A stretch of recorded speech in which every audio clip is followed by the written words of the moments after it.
Любовь к тебе рождалась тоже. Концертными номерами приветствовали участников второго регионального чемпионата «Молодые профессионалы», студенты колледжа искусств Исибайского многопрофильного колледжа. Ну а представители администрации города Исибайского филиала Учелинского ГУКа пожелали конкурсантам успехов в непростом испытании. Ведь на кону шанс попасть в национальную сборную России. По всей республике в состязании принимают участие 150 студентов профессиональных образовательных организаций и 110 школьников.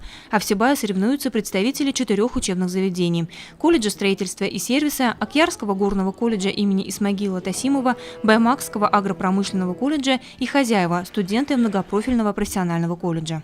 Мы уже готовимся уже где-то 2 месяца, наверное. Почему я решил участвовать? Наверное, не знаю. Отборочный тур проходил. Думал, куда-нибудь выйду, чего-нибудь добьюсь. Сейчас увидим сегодня. Готовились мы примерно за месяц. Надеюсь, что хорошо.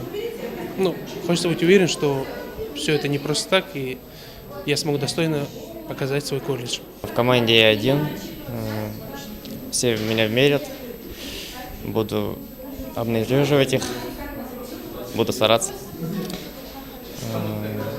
Думаю, у меня все получится.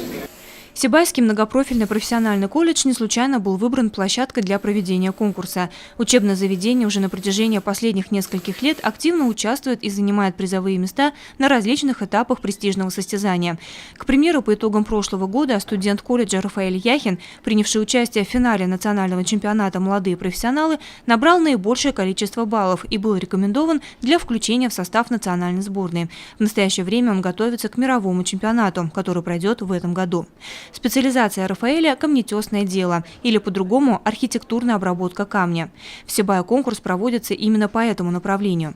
По словам организаторов чемпионата, в этом году количество номинаций увеличено. Сюда вошли направления, соответствующие запросам российской экономики и входящие в список 50 наиболее востребованных на рынке труда, новых и перспективных профессий, которые требуют среднего профессионального образования. Итоги конкурса будут известны в конце этой недели. Ляна Кириллова, Айгуль Хамитова, Олег Кадыров, Любовь Карпова, телекомпания СТВ.